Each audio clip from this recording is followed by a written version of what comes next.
volta com o programa Ação Nacional. Nós estamos falando hoje sobre marcas e patentes com a presença do Dr. Paulo Toledo. Doutor Paulo, nós estamos falando sobre patentes. Agora, a patente só tem validade aqui no Brasil? Como é que é essa questão? Se eu tenho, por exemplo, uma patente do exterior, como funciona isso aqui? Bom, a questão da patente é o seguinte, tanto a marca como a patente, né, o registro da marca como o registro de uma patente, ele, em princípio, é válido para o Brasil. Ele pode ser expandido para o mundo todo, porque nós somos signatários de tratados e convenções internacionais.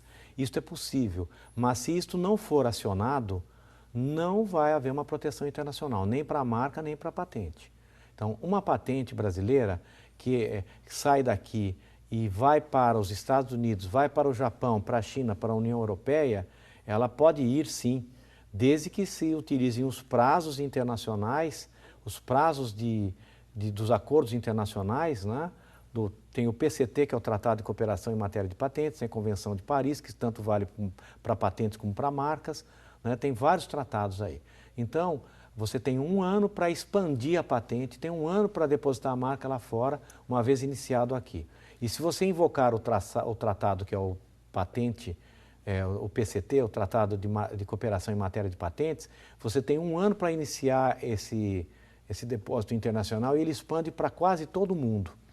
O que existe aí, que ocorre aí, que o custo dessa expansão internacional é um custo alto, porque nós vamos pagar em ienes, nós vamos pagar em euros, nós vamos pagar em libras esterlinas, nós vamos pagar em dólar, né? Então, é uma situação que existe bastante aí, o custo é elevado. E quando é o contrário, doutor? Por exemplo, quando é o contrário, por exemplo, uma patente os vem noruegueses são expertos em furar petróleo em alto mar. Então, o que fazem os noruegueses? Mandam patentes para os países produtores de petróleo, no mundo todo. A Noruega é um pequeno país, certo? Mas com alto desenvolvimento tecnológico na área petrolífera. Então, eles mandam patentes para o Brasil, mandam patentes para a China, para os Estados Unidos, para o México, enfim, para os países que são, né, produtores de petróleo e que têm tecnologia. Então, vale o contrário também. Uma empresa exportadora brasileira exporta seus produtos e junto com os produtos vão as marcas e vão as patentes. Uma empresa internacional de um pequeno país ou de um grande país, quando vem para o Brasil, ela vem e deposita suas patentes aqui e deposita suas marcas aqui. E eu posso aí patentear um produto já similar a outro que já está patenteado, por exemplo? Bom, nessas regras até internacionais, nacionais? Depende, aí é importante um bom técnico, um bom advogado, né, um bom engenheiro de patentes em conjunto, para se saber discernir se aquilo é possível ou não. Se simplesmente você traz algo patenteado e começa a copiar aqui, desenvolvendo o mesmo produto, você está violando uma patente e aí você está sujeito à lei. Agora, se esta patente não foi patenteada no Brasil, é domínio público e você aperfeiçoou, se o empresário aperfeiçoou ou uma pessoa aperfeiçoa esse invento, traz novas inovações ainda sobre aquilo que já existia e que já está em domínio público, essas inovações são patenteáveis. Então, existem várias formas aí de proteção e é muito importante a orientação correta nesse sentido. Isso geralmente acontece muito com eletrodomésticos, né? Acontecem com eletrodomésticos, acontecem com alimentos, processos de alimentos são patenteáveis. Às vezes com medicamentos, né? Tem muitas discussões na questão de medicamentos, patentes de segundo uso que se chama, né? Existem patentes que foram, produtos que foram imaginados para uma determinada função e elas começaram, o segundo uso é que trouxe o benefício, um outro benefício para uma outra questão. Mas isso é muito polêmico. Sem dúvida. Bem polêmico. E quais os direitos conferidos ao titular de uma patente? O titular de uma patente tem um direito de exclusividade vamos dizer assim, de fabricar e comercializar aquele produto por um prazo de 15 ou de 20 anos. O de desenho industrial até 25 anos e a marca pode ser prorrogada indefinidamente. Se nós imaginarmos a marca, por exemplo, Coca-Cola, Guaraná Antártica, essas marcas muito antigas, são marcas que estão há décadas sendo prorrogadas. As marcas são prorrogáveis a cada 10 anos. E elas podem se perpetuar, né? Uhum. E quais são os custos básicos? Bom, a questão de custos é assim. O custo de um registro de uma marca é em torno de R$ 1.000 a R$ 2.000. O custo de uma patente é na faixa de R$ 5.000 a R$ 10.000. Depende muito do grau de complexidade, né, que uma patente vai ter. Esse é um custo de profissional de mercado médio, é nessa faixa. Acredito que seja nessa faixa. E basicamente é por aí. Agora, isso na fase inicial. Até a concessão sempre existem despesas intermediárias, né? Mas elas não oscilam muito aí desses valores, tá? Quando eu descubro, por exemplo, um produto que vai beneficiar a humanidade, vamos citar aqui como exemplo, que o senhor até comentou a respeito de remédios.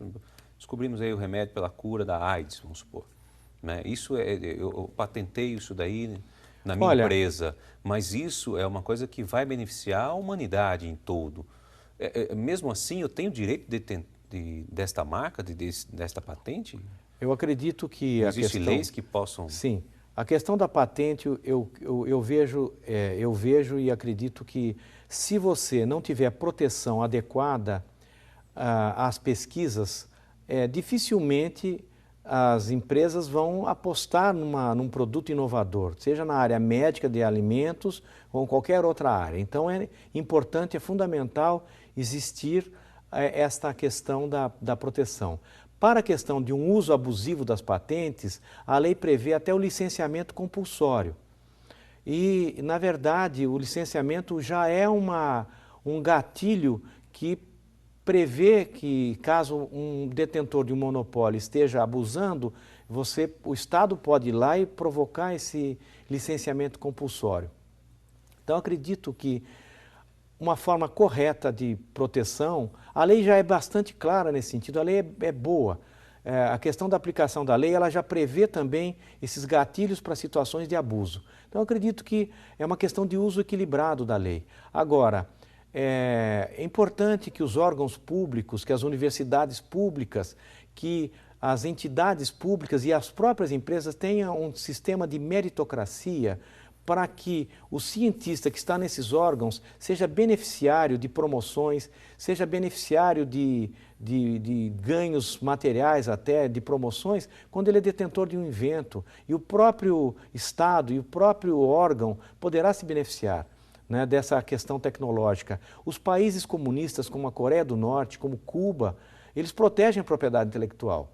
Então, essa questão ideológica, como se fosse assim um malefício, é como eu disse, se uma empresa na área médica ela comete um abuso, a própria lei já tem uma previsão de licenciamento compulsório. Né? Existem outras formas legais de se provocar isso.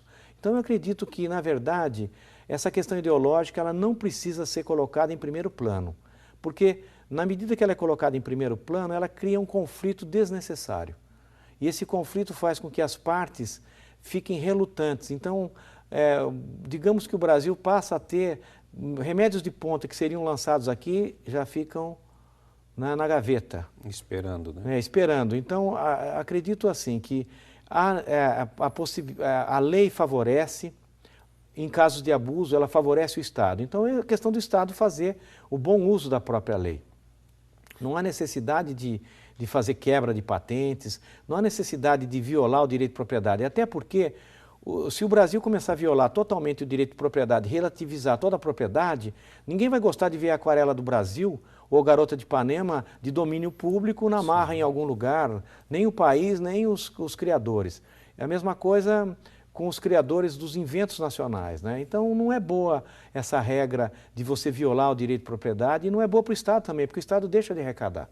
E não havendo arrecadação, como é que você vai ter um benefício social? E, aliás, o Brasil precisava implementar leis mais sérias e mais ainda, muito mais abrangentes, beneficiando o pequeno inventor, não só aquele que está na universidade, não só aquele que tem acesso ao meio de financiamento, e sim o pequeno inventor que está isolado, ele não tem aonde se agarrar. Então, e justamente para isso, nós criamos um portal que é o portal de marcasepatentes.com.br, e este portal, ele permite que muitas questões sejam posicionadas conosco, podemos responder perguntas. Existem serviços ali que são pagos, mas muitas coisas nós podemos fazer, podemos ajudar. Enfim, este portal ele tem bastante informações do ponto de vista didático, e nós estaremos em breve dentro desse portal lançando ferramentas de ensino também. E lá o senhor pode tirar dúvidas também. Também. Né? Agora, muitas dúvidas, quando são focadas com pessoas que estão, empresários, etc., a gente passou a usar isso de forma de cobrar consultas, por exemplo, quando eu tenho que dar opinião, tenho que dar consultas reais, mas concretas, vamos dizer assim, sobre situações concretas. Mas dúvidas, assim, simples dúvidas, não tem por que a pessoa não perguntar, entendeu? Nós temos aí o portal, www.portaldemarcasepatentes.com.br, e nós lançamos esse produto recentemente. Tem bastante material informativo, tem bastante vídeo, tem muitos questionamentos, né? Então tem muita informação didática e que enfim, permite com que o possível usuário do sistema de propriedade intelectual, tanto para os direitos autorais, como para as marcas, como para as patentes, como para o software. Nós não falamos nada do software, o software também tem proteção, e esta proteção se dá também no INPI, no Instituto Nacional da Propriedade Industrial. O código-fonte dos programas de computador é registrável no Instituto Nacional da Propriedade Industrial. E este software, esse registro, ele também é por longos anos e permite com que pequenos empresários tenham um diferencial, né? A proteção à propriedade intelectual, ela traz um diferencial para a pequena empresa, para o pesquisador, para o grande empresário. É só olharmos o que era a Apple ou a Microsoft quando iniciou. A IBM era uma empresa gigantesca, e a Microsoft uma pequena empresa. A Microsoft soube usar muito bem o sistema de propriedade intelectual e se transformou num gigante. Assim também a Apple e todos esses casos aí que nós vemos que inventores, pequenos empresários começaram em garagens, né? Nós temos situações como a marca Wizard aqui em Campinas. Nós temos pequenos empresários que começaram na garagem, dando aula em casa, e o negócio prosperou graças à proteção eficiente da propriedade intelectual. Bom, doutor Paulo, muito obrigado pela sua participação aqui no Ação Nacional. Portanto, vocês puderam ter uma noção básica da importância e os benefícios do registro de sua marca e também da patente. Se você quiser mais informações a respeito disso, pode acessar lá, portaldemarcasepatentes.com.br. Muito obrigado, doutor Paulo, e obrigado a você de casa que esteve conosco até este momento no Ação Nacional, que volta na semana que vem. Até lá!